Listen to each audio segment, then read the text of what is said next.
नमस्कार मेरे प्रिय मित्रों, साइंस क्लब के यूट्यूब चैनल पर मैं सुमित शर्मा आप सभी का हार्दिक स्वागत करता हूं। कक्षा 10वीं विज्ञान विषय अपना चल रहा है। विज्ञान विषय में चैप्टर नंबर 2 अपन पढ़ रहे थे। वो ये उस वीडियो का पार्ट 3 है। सेकंड चैप्टर का पार्ट 3 वाला वीडियो है। अपन ने एसिड बेस एंड सॉल्ट वाले चैप्टर में लगभग जो पार्टीशन था वो कंप्लीट कर लिया था। पीएच स्केल पढ़ ली थी, सॉल्ट क्या होता है, सॉल्ट के बारे में भी पढ़ लिया था। पर एक टॉपिक बच गया था। ये एक टॉपिक बचा था, वो है साधारण नमक से रसायन। जो अपने पास साधारण नमक होता है, इससे अपन रसायन के रूप में कैसे यूज में लेंगे, ये अपना एक लास्ट टॉपिक बच गया है। इस टॉपिक के बाद में अपना चैप्टर नंबर 2 दोस्तों कंप्लीट हो जाएगा। तो अभी आप क्या करेंगे, इस वीडियो की लिंक को अपने फ्रेंड सर्कल में शेयर करेंगे, वीडियो को लाइक करेंगे और कमेंट करके ज़रूर बताएंगे कि आपको सेकंड चैप्टर कितना समझ में आया है। तो साधारण नमक से रसायन में दोस्तों सबसे पहले मैं एक टॉपिक लूँगा।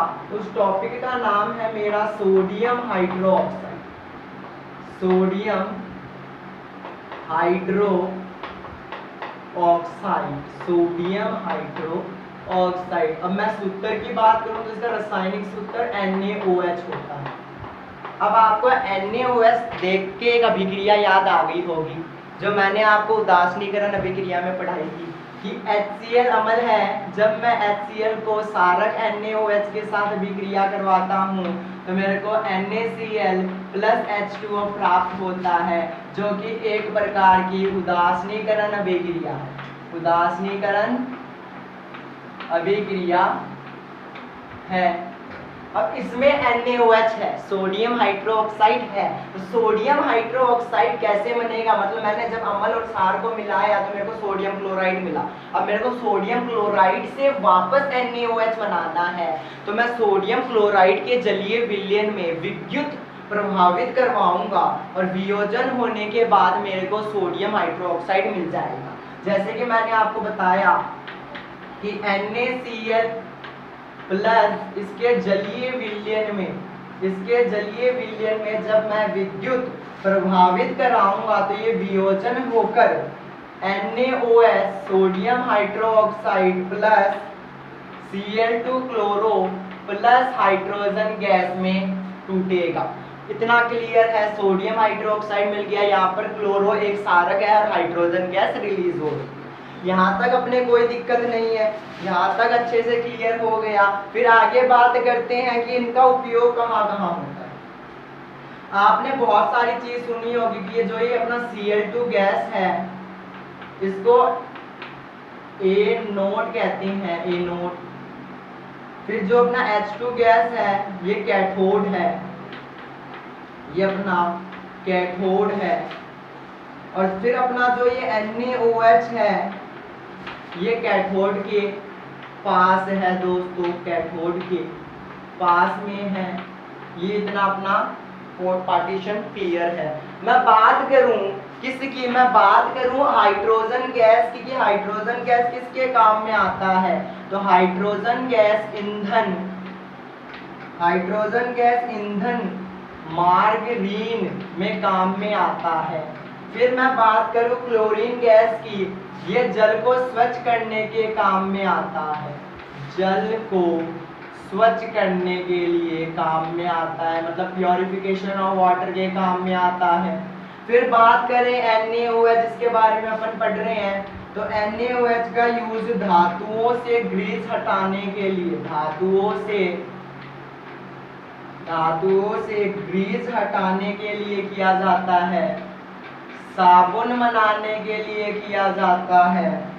कागज बनाने के लिए भी इसका यूज होता है। यहाँ तक क्लियर है। एक और बार रिपीट कर लें, Cl2 गैस है, ये स्वच्छ पानी को, यानी पानी को स्वच्छ करने के काम में आता है, जल को स्वच्छ करने के काम में आता है। H2 गैस ईंधन मार्गरीन के काम में आता है। NaOH ये धातुओं से ग्रीस को हटाने के काम में आता है और साबुन और कागज बनाने के काम में आता है। आगे बात करें किसकी, आगे बात करेंगे 2 नंबर पर जो अपना टॉपिक है वो है विरंजन चूर्ण। विरंजन चूरण, विरंजन चूरण का रासायनिक सूत्र की बात करेंगे। सबसे पहले अपन देखते हैं विरंजन चूर्ण होता क्या है।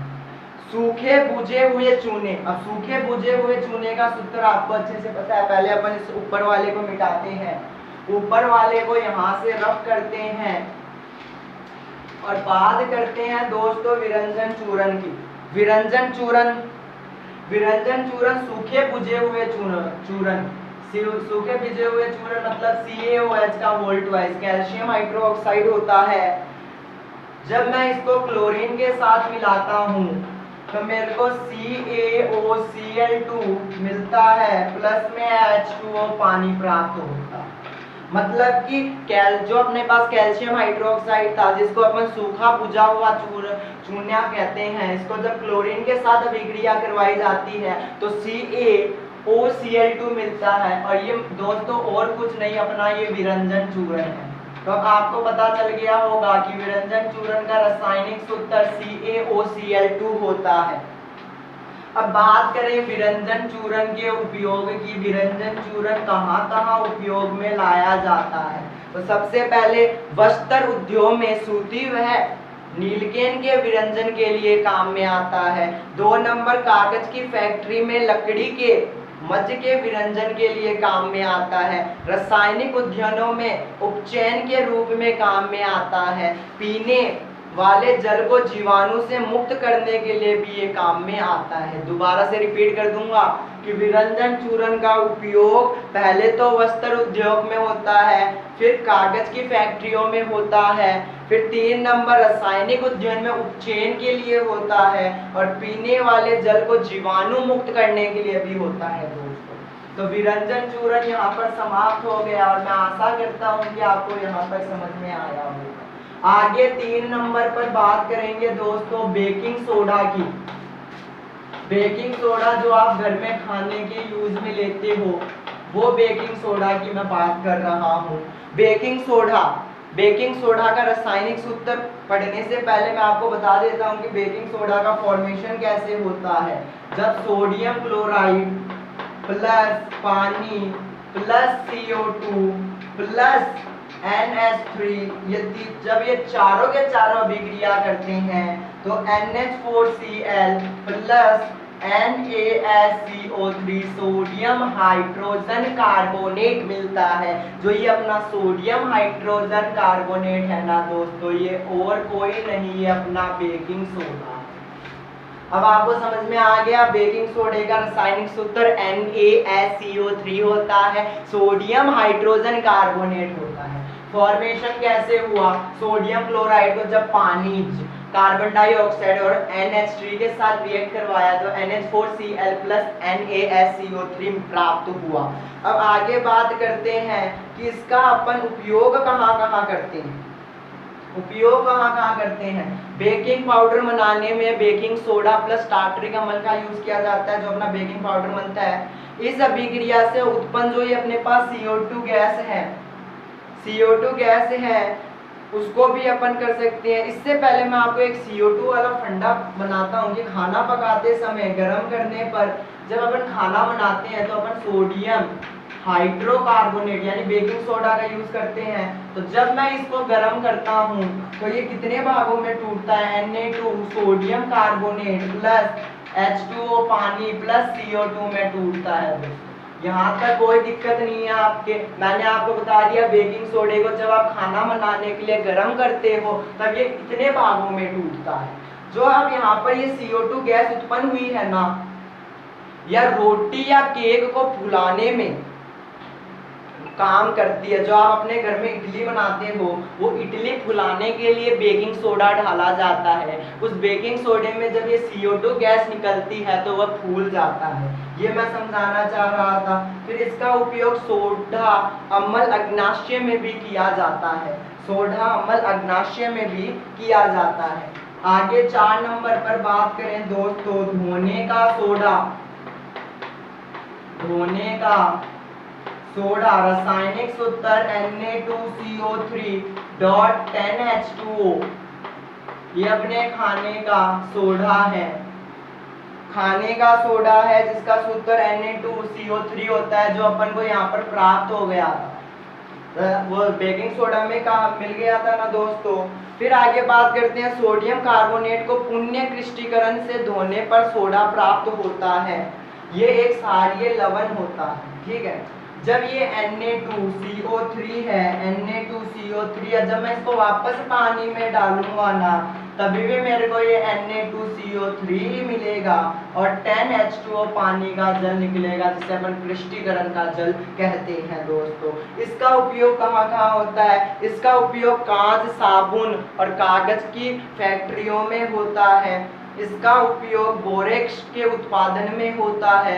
इसका उपयोग घरों में साफ सफाई के लिए होता है।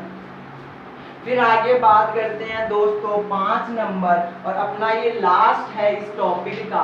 5 साधारण नमक से रसायन पढ़ना था, उसमें से 4 हो गया और 5वें की बात अब अपन कर रहे हैं। 5वें की बात है plaster of Paris. Plaster of Paris, plaster of Paris से दोस्तों क्वेश्चन आने की हमेशा आशा बनी रहती है। इसका रासायनिक सूत्र CaSO4.12H2O होता है। रासायनिक सूत्र भी बता दिया। अब देखो ये होता क्या है। प्लास्टर ऑफ पेरिस, डॉक्टर जब हड्डी टूट जाती है वो सफेद सफेद लगाता है, वो सफेद सफेद को प्लास्टर ऑफ पेरिस कहते हैं। इसका उपयोग खिलौने बनाने, सजावट का सामान बनाने के लिए उपयोग में होता है। इसका उपयोग सतह को चिकनी बनाने के लिए भी होता है दोस्तों। यहाँ तक आपका टॉपिक क्लियर है? यहाँ पर अपन इसको पढ़ लिया। अब आप बोलोगे कि ये प्लास्टर ऑफ पेरिस बनता कैसे है, तो आपने CaSO4 का नाम सुना होगा, .12H2O, यही अपना फॉर्मूला है प्लास्टर ऑफ पेरिस का। जब मैं इसके अंदर 1/2 पानी और मिला देता हूँ तो मेरे को CaSO4.2H2O मिलता है। ये फॉर्मूला है अपना जिप्सम का, इससे भी क्वेश्चन आ सकता है। प्लास्टर ऑफ पेरिस का फॉर्मूला तो पता था, पर जब प्लास्टर ऑफ पेरिस के फॉर्मूले में 1/2 जल मिलाया जाता है तब ये जिप्सम बन जाता है दोस्तों। प्लास्टर ऑफ पेरिस का शॉर्ट नाम POP भी है। परीक्षा में सवाल आ सकता है कि POP क्या होता है। क्रिस्टीकरण का जल के बारे में देख लेना कि क्रिस्टीकरण का जल कहता है कि लवण के सूत्र इकाई में जल के निश्चित अणुओं की संख्या को क्रिस्टीकरण का जल कहते हैं। जैसे कि मैंने उदाहरण लिखा CuSO4.5H2O। आपसे कोई पूछे दिए गए इस रासायनिक समीकरण में क्रिस्टीकरण के जल की संख्या कितनी है, तो आप इस जल के आगे जितने नंबर है ना उसको क्रिस्टीकरण के जल की अणु की संख्या बताएंगे। तो इस फॉर्मूले में क्रिस्टीकरण के जल के अणु की संख्या 5 थी। आगे एक और ले लेते हैं, Na2CO3 ले लेते हैं और इसके अंदर 10H2O ले लेते हैं। तो आप यहाँ पर देखोगे तो आपको जल के अणु 10 मिलेंगे। इसी तरह दोस्तों लगातार हम सेंचुरी मार रहे हैं। 10वीं बोर्ड RBSC के सिलेबस के पाठ्यक्रम से लगते कोर्स कर रहे हैं। फर्स्ट चैप्टर कर लिया था, सेकंड चैप्टर कर लिया था और अब आगे वाले आने वाले वीडियो में अपन थर्ड चैप्टर के बारे में डिस्कशन करेंगे। तो आप इस चैनल के साथ बने रहें, हमारे चैनल को सब्सक्राइब करें, वीडियो को लाइक करें।